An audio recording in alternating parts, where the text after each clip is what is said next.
How would you like a 15% discount to my daily email, the stack of stuff, the show notes, discounts to the conference, all of that? All you need to do is text the word show to 33777.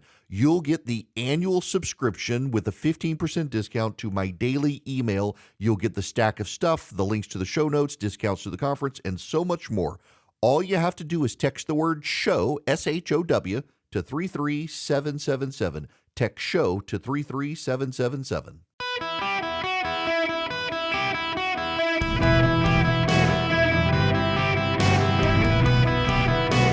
Welcome to the Eric Erickson Show podcast, Hour 3. Ladies and gentlemen, boys and girls, it is the third hour of the program on a Friday. I got an hour, and then I got to go, do squats at the gym and not throw up.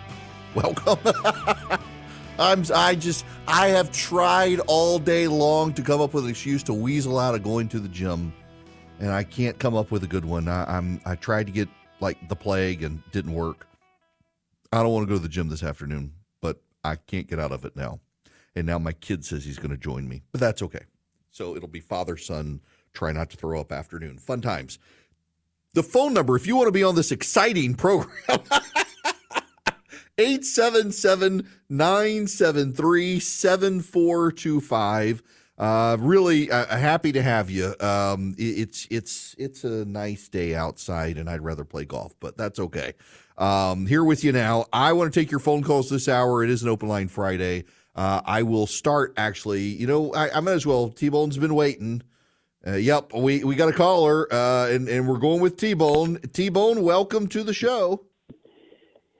Thank you, Eric. I've got a question. I saw Representative Stanek questioning Claudine Gay, and she asked if it was against Harvard's rules to call for the extinction of Jews, and she said it depends on the context. So I wish Representative Stefanik had said, what context is it okay to do that with? So she did actually ask that with one of them, and I think it was the University of Pennsylvania woman who gave a legalese answer of what's the context. So here's why this comes up. I'm glad you brought this up because people need to remember this. What Claudine Gay said, Elise Stefanik's question was, is it under your code of conduct acceptable to call for the extermination of the Jews or the genocide of the Jews? And Claudine Gay says it depends on the context. In fact, they all three, MIT, Harvard, and UPenn, said it depends on the context. Now, I want to tell you something that you might not hear from a lot of people, and that is that their answer was actually correct. You got to listen to me, though. Don't be mad and hang up. Listen to me. Under the academic codes of conduct of these institutions, standing in a public square with a megaphone saying death to the Jews is a matter of free speech. Going up to a Jewish person and saying death to you Jews is a violation of the code of conduct because it's not speaking generally. It's targeted speech to harass someone. The problem that Elise Stefanik was getting at in her questioning was that Harvard, when you say death to the Jews, applies it as its school policy intends it to be applied. However, same scenario, you stand in the public square and speak generally, death to the trans community. Harvard will expel you. Same thing. You're not going up to a trans person and saying, you transgender people should die. You're not doing that. You just stand in the public square saying transgender should die. Harvard will expel you. But if you stand in the public square and you say all Jews should die, Harvard will say that's free speech. And what Elise Stefanik was getting at is in your context answer is you're treating Jews differently from other classes of people. And they are, and that's the problem. Now, the solution that progressives have begun to advocate is, well, we should wrap Jews into DEI as well. See, the theory behind Jews not being protected is that they're just white Europeans, white European colonizers. In the grand scheme of the intersectional breakdown of peoples on planet Earth, the Jews are considered white European colonizers and therefore in the oppressor class. So you can say any awful, terrible thing you want about them and get away with it. The problem is that, well, the Jews were actually colonized by a group we call the Palestinians. It's actually the Palestinians who are the colonizers. It actually is the Palestinians who are the colonizers. It is the Jews who are the native dwellers of that area of the world. And it's documented in multi-thousand-year-old documents. You may be familiar with this passage. I have come down to rescue them from the land of the Egyptians and to bring them up out of that land to a good and spacious land, a land flowing with milk and honey. That would be Exodus 3:8. Or here's Deuteronomy 26:9. Then the Lord brought us up out of Egypt with a mighty hand and an outstretched arm with great terror, signs, and wonders, and he brought us to this place and gave us this land, a land flowing with milk and honey. Just not oil. Just not oil. If you're Israeli, you can laugh at that because that's the punchline of the joke. God brought you to a land flowing with milk and honey, just not oil. Only spot in the Middle East where you're not going to find it. But you got your milk and you got your honey. It's well documented. The Jewish people were the original people in the land. Now, they took over from the Canaanites, the Hittites, the Amorites, the Perizzites, the Hivites, and the Jebusites. Intermarried over time, some exterminated, but they're the native people. The Palestinians aren't even a people. The Palestinians aren't a nation. The Palestinians aren't a tribe. The Palestinians are literally not a people. They are an amalgamation of peoples from different areas who live in that area who came to be called Palestinians when the Romans decided to expel the Jews from their native land, from the land of Israel and Judea.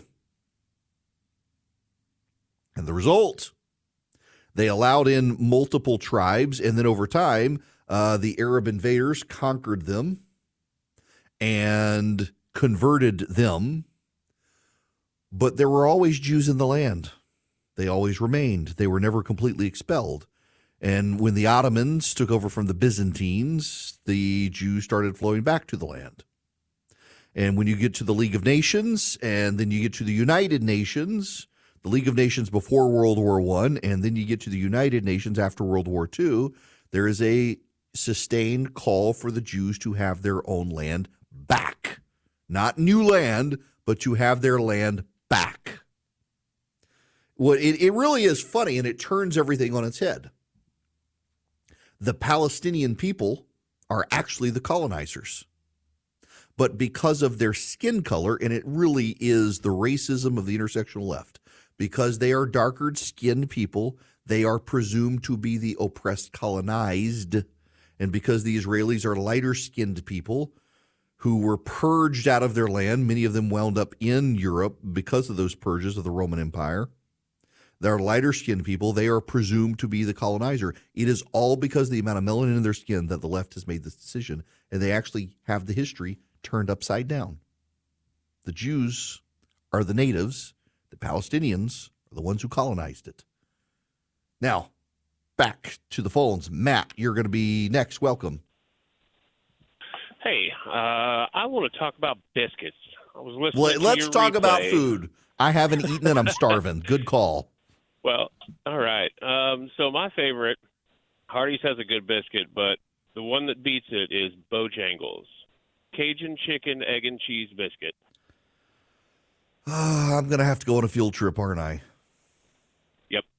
Okay, so now I gotta That's back an up. important one for you to try. So I the other day, folks, the start of this new year, I mentioned I had a biscuit from Chick-fil-A, and I've been watching what I eat. I've been cutting back on calories, but I decided I'm going to start the year with Chick-fil-A biscuit, and they're good, but they get steamy and gummy, and I don't now I'm going to have to go find a Bojangles. We used to have one, but it went out of business.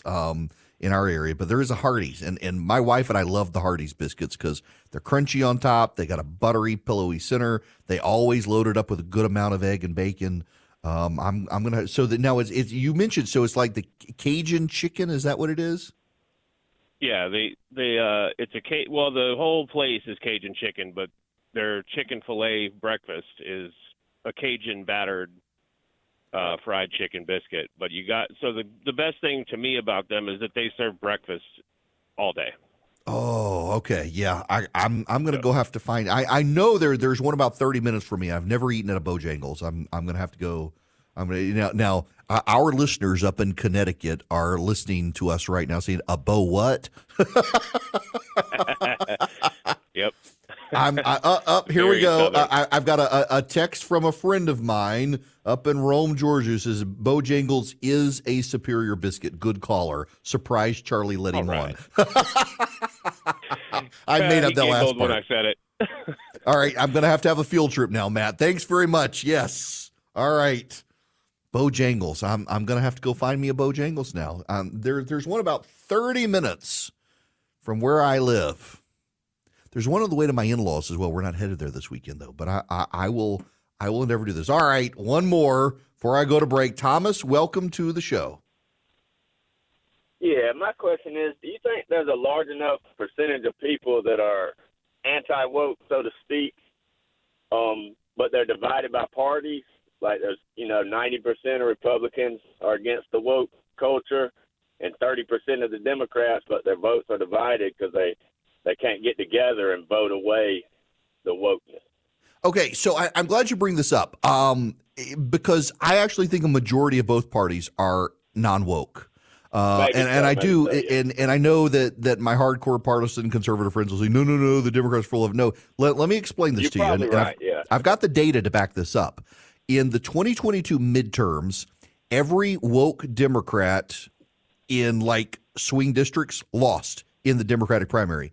Democrats, even in more progressive leaning districts, tended to reject the wokes. Look at Nina Turner, the woman from Ohio, who's regularly run for Congress as a black progressive in a highly Democratic district, and the Democrats keep rejecting her level of wokeism.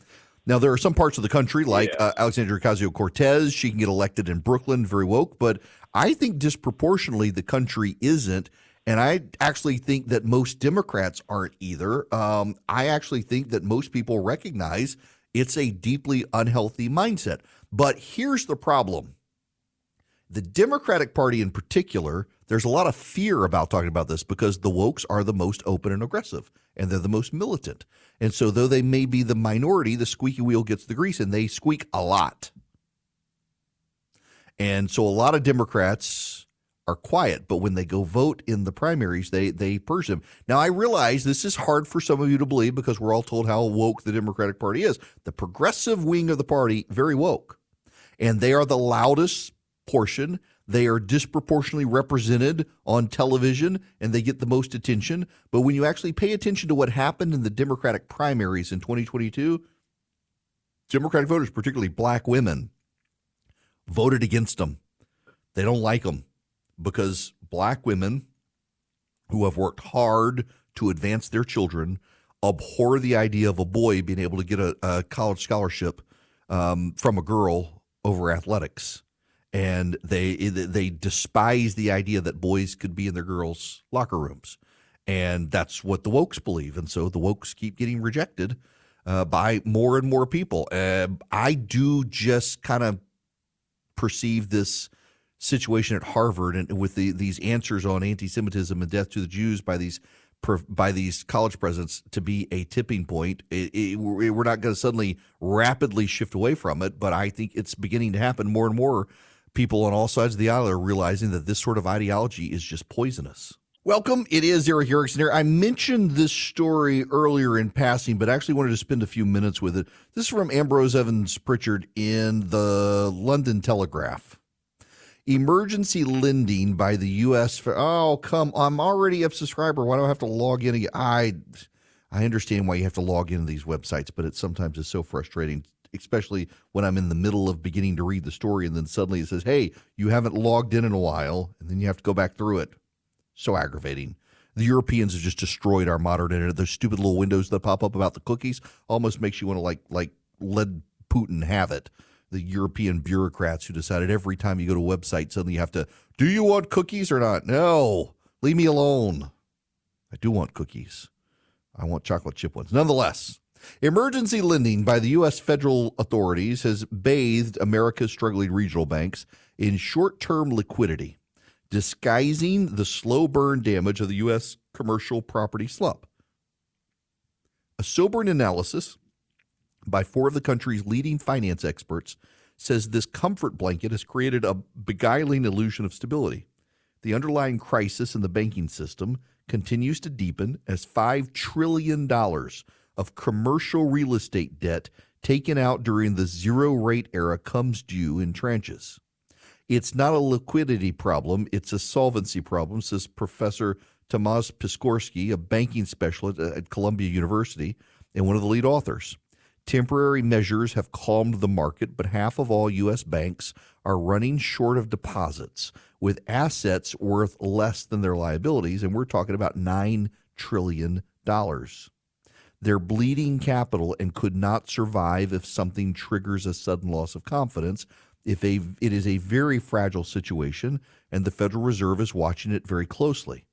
The Fed's pre-Christmas pivot in monetary policy, along with a 100-point drop in 10-year U.S. Treasury yields, mitigates the stress, but comes too late, is too tentative to avert mounting insolvencies. Property developers must refinance their debts into the most hostile lending market in living memory, while falling rents and soaring insurance costs are eroding their revenue streams.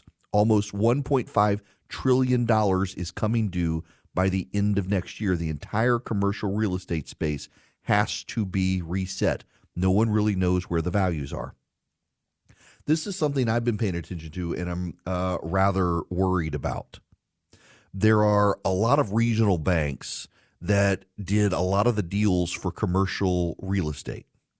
And the bills are coming due, and you got empty offices now. And that's a very big deal. By the way, there's breaking news happening right now. Wayne LaPierre of the National Rifle Association is announcing his retirement. Wayne LaPierre of the NRA organization has come under a lot of pressure recently, and he's announcing his retirement from the NRA. I'll get the details on this when we come back right after this commercial break. Hello there. Welcome. It is Eric Erickson here. The phone number, 877-973-7425. If you wish to be on the program, it is an open line Friday. Here it is. Wayne LaPierre is resigning as the NRA leader days before the start of a civil trial. He and three other current and former NRA leaders are facing a lawsuit alleging they violated nonprofit laws and misused NRA funds. LaPierre is the executive vice president, technically.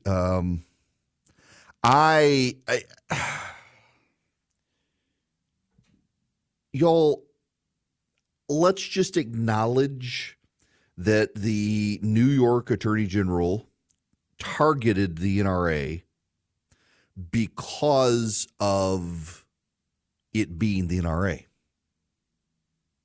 Let's also acknowledge that the NRA leadership made it very easy.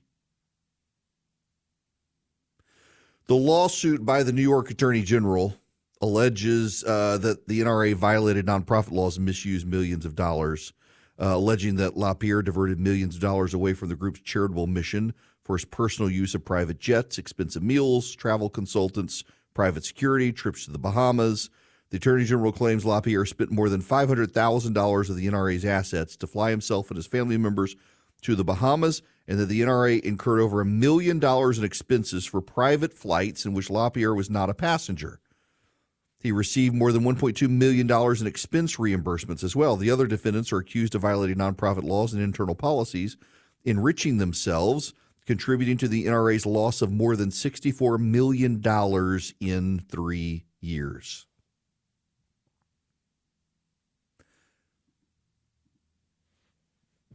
Oh, I might as well. So my buddy Brent is texting me right now, and he says, I love my job. I really do.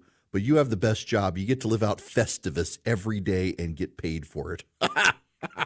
I'm about to. I have a real problem with some of these old school conservative organizations who have ceased to perform a useful purpose for many people. I stopped being supportive of the NRA and decided there were other Second Amendment groups that were far more willing and able to put points on the board. Chris Cox of the NRA was involved with the political side of the NRA, and essentially when he raised concerns, they pushed him out. The NRA used to be a massive force for Second Amendment rights in the country, and they're really not anymore. They live off their name. They live off their brand. And I have such a problem with so many groups on the right these days with the same people in charge who have been there for 30 or 40 years, and they're just living off their name. They're not actually putting points on the board anymore. They're just there. And the donors write them checks all the time because they write checks to the brand, but the brand doesn't do anything anymore. And I think the NRA is one of those groups, frankly. I don't think the NRA is very good at its job anymore, and it used to be fantastic, and it still does some good with training and certification and firearm schools, but actually putting points on the board for gun rights anymore, there are plenty of better groups out there that will defend the Second Amendment and gun owners of America. And yeah, Gun Owners of America is a good group. But it's not just the NRA. I look at what's happening with CPAC,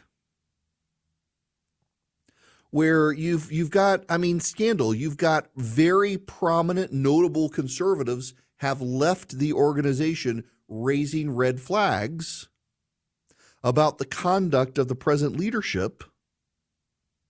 And it's no longer the Conservative Political Action Conference. It is the Trump Political Action Conference. Whether you like Donald Trump or not, this isn't a criticism of Donald Trump. Don't hear it that way. Some of you get very defensive. Conservatism actually means something. Now, you can say it's no good. What does conservatism conserve? I'm a populist. I'm not conservative, whatever. But the Conservative Political Action Conference used to be a place where conservatives could go to talk about conservative policy and the advancement of the conservative agenda. And now it's part of a cult of personality. Most of Trump's most prominent supporters now say they're not even conservatives. They're populists or they're nationalists or conservatism hasn't done anything. That's fine. If you think conservatism is crap, that's fine. But this is supposed to be the Conservative Political Action Conference. It's not for you. It's for conservatives. And yet, what does it do? And now you got all the scandals and lawsuits involving the leadership at CPAC and the American Conservative Union. What's the point? What's the point of it? They get checks from old people who don't know any better, and they live off that. They grift off that is what they do. I was very disappointed a number of years ago when there's the massive turmoil at the National Rifle Association, and they pushed out the competent people. And it was very clear they pushed out the competent people. And what it was is there were a bunch of people on the board. The red flags were raised by Ollie North and others that there was impropriety going on, and the same sets of people just decided to back the same sets of people, and it was a bunch of old people. Honestly, it was a bunch of seasoned citizens, we'll say respectfully, who want to go along to get along, who didn't want to rock the boat and just couldn't realize there was a problem. And they opened themselves to liability. Yes, they were absolutely targeted by the Attorney General of New York, but they made it so easy to be targeted, and they didn't have to. And time again, we see this in the conservative movement, and I'm sure it will happen in the progressive movement. But the progressive movement institutionally over time it's taken them longer to establish these outside groups that are of any value and meaning. They have some of the old groups out there, but those groups, I mean, look, probably one of the best examples is the Southern Poverty Law Center, which is just an absolutely insane group of ill repute right now. It used to be a group that put points on the board, and very few people take it seriously anymore outside the left. At this point, the NRA is just something the left prattles on about and has no idea that it's not actually an effective institution on the right anymore. I don't know that the American Conservative Union is an effective institution. I think CPAC is a waste of time. And I don't say that because I got a competing conference. I got a competing conference because I've been thinking CPAC's been crap for a while. And then you've got like Turning Point USA and Charlie Kirk's group. And y'all, I just think that's a bunch of a grifting society. When you pay attention to some of the stories that have come out about how much money they're making off of this, I'm sorry, but if you can afford, I'm in talk radio. I know what people in talk radio make. If you've got multi-million-dollar houses, you're not getting that off your talk radio salary. I mean, his particular syndicator's on the verge of bankruptcy anyway. There's no way. Money's got to be coming from somewhere, and it sounds like it's coming from TPUSA. It certainly does from the Associated Press reporting. These groups are just, to me, there are a bunch of people on the right, and this is what happens, and I mean this lovingly, not disrespectfully. There are a bunch of older, retired conservatives who want young conservatives to get involved, and they find out about these groups that promise to bring young people in, and they will write a check in a heartbeat. And the money goes to fund the parties of the people involved in the organizations, and they don't actually put any points on the board. The idea, for example, that TPUSA needs $100 million to fund a ballot access campaign in 3 states is garbage. As someone who's run ballot access campaigns, $100 million, you could fund the entire national get-out-the-vote apparatus. But they don't want you to know that. They think, well, we're young and we can do it better. No, you're not. You're spending $100 million in 3 states. You're going to get bigger houses and better boats. And it's the same thing with the NRA. Wayne LaPierre, I mean, best we can tell from the litigation and the documents uncovered, wardrobes, travel, private jets, things like that. Look, I want to fly in a private jet too. But I wouldn't, as the head of a nonprofit, use the nonprofit to fund my lifestyle. And too many of these groups on the right are doing it. Y'all, I'm deeply concerned that too many of you well-meaning people are writing checks to and funding organizations on the right. You think you're making a difference, and you are being ripped off by a bunch of grifters. And I say this because you got to be more discerning. Because I'm afraid that in the last number of years, what we've seen on the conservative side is a bunch of people prop up institutions, and they've decided they are get-rich-quick schemes. In the meantime, you think they're actually doing good stuff, and they're not. And it's the grifters are crowding out the good groups. The grifters are crowding out the people who are putting points on the board. We actually do need great outside organizations to put points on the board, to advance the cause, to do ballot collection, to advance the Second Amendment, to protect citizens, to advance the ideas of the conservative movement. And I think we're being disserved by sclerotic institutions that are rotting from the inside out. And at some point, they will fall over. And the gust of wind that may push them over may very well be a second Biden administration. If he gets another term, you know he's coming after these conservative groups, just like the New York Attorney General has done to the NRA. There will be targets on all their backs, and many of them will fall over because they have taken shortcuts. They have abused the trust of their donors, and it won't be persecution of the left. It will be the left targeting them, knowing how vulnerable they are. And too many of you won't believe it when the facts come out about how they've wasted your money. There are great groups out there. I'm thinking of the Heritage Foundation. I don't want to drag Kevin Roberts and the Heritage Foundation into this, but the Heritage Foundation is a group that has revitalized itself repeatedly. And Kevin Roberts, the president of the Heritage Foundation, is not only a great guy and a good scholar, but he's doing a very good job of trying to thread the needle. And by the way, Kevin is getting a ton of hate from conservatives, like, why are you bringing these people in? And why are you allowing this to happen? Because Kevin understands that the conservative movement has evolved over time, has expanded and broadened, and that some of the debates we have now we weren't having then, but we should have those debates within an institution like the Heritage Foundation so they can play out. And he's done a fantastic job of navigating that, revitalizing an institution that was getting a little bit too big for its britches. He's done a fantastic job of it. I'm a big Kevin Roberts fan.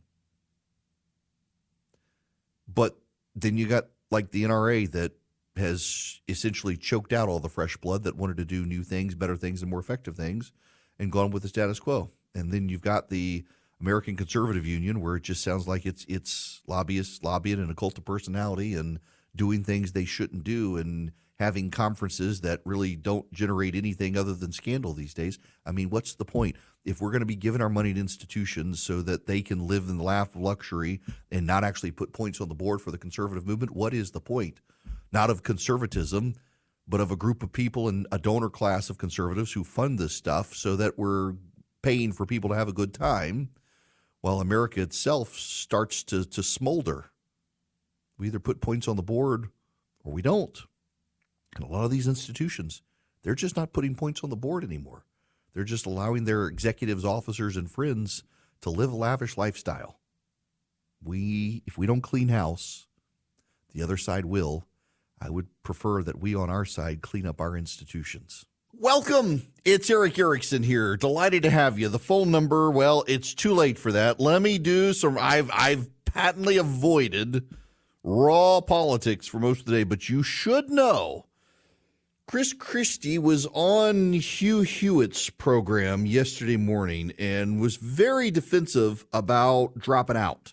Hewitt essentially said, if you're not getting traction and you're not going up in the polls, why stay in when your supporters could go to someone else? He's very defensive about it. And then a poll, I think it was an Argus poll, came out that showed that Nikki Haley and Donald Trump are now tied, well, in the margin of error. She's like 2 points behind Donald Trump now in New Hampshire. It appears Chris Christie's voters have moved on without him. He had gone from double digits to beneath Ron DeSantis.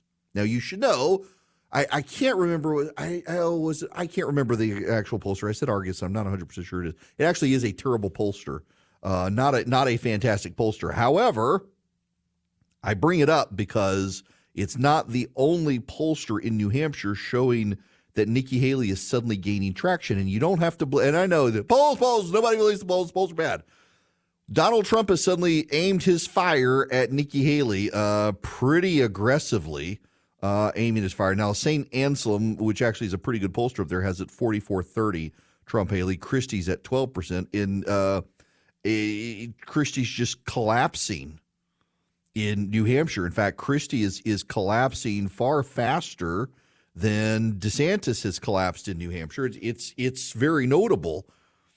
Now, whether or not Haley can pull this off, I mean, there's a growing consensus among Republicans that at this point there's no stopping Trump.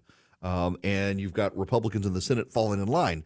The DeSantis team continues to sell themselves this way, that you still have to show up and spend time at a caucus, and DeSantis people are going to do that more than Haley. Haley had a faux pas in Iowa, essentially say the people of New Hampshire would correct whatever Iowa does, which was an admission she's not going to do well there.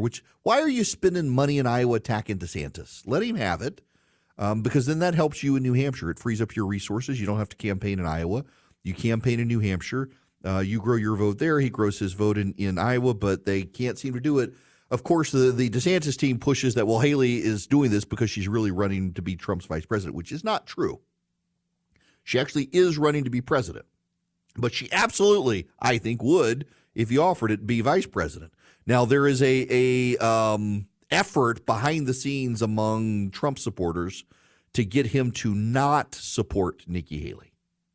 In fact, Donald Trump Jr., Steve Bannon, and others have been very aggressively pushing that she is unacceptable. However, I am told, and it's been reported in the news, that she is the front runner for VP if Trump is the nominee because he thinks it broadens his coalition. We'll see. All I know is that no one who listens will believe the polls, even if they're right, unless it tells you what you want to believe. And then you'll believe that portion of the poll that tells you what you want to hear. All I will say is that every single one of these campaigns is conducting polls. And what I find the most notable is the dog that didn't bark, the old Sherlock Holmes story. The dog that didn't bark is none of the campaigns are releasing internal polling that combats the public polling narrative that shows Donald Trump with a massive lead. And if they had polling that could do that, they would do that, but they're not. It's like the other dog that didn't bark story this week. You know, there was a school shooting in Iowa yesterday, correct?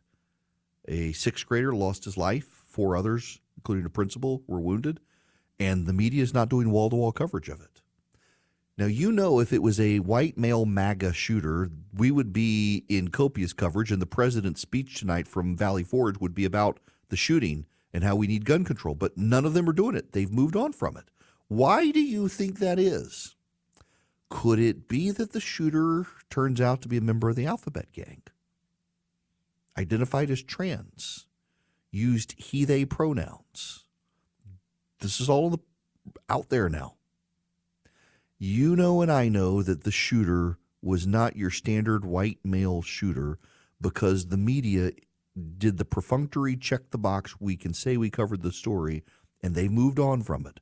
There are no gun control roundtables tonight, no lectures from Democrats. The president of the United States isn't addressing the nation. It's because of who the shooter was. The intersectional narration of the news media writes how they cover school shootings these days. Y'all have a good weekend.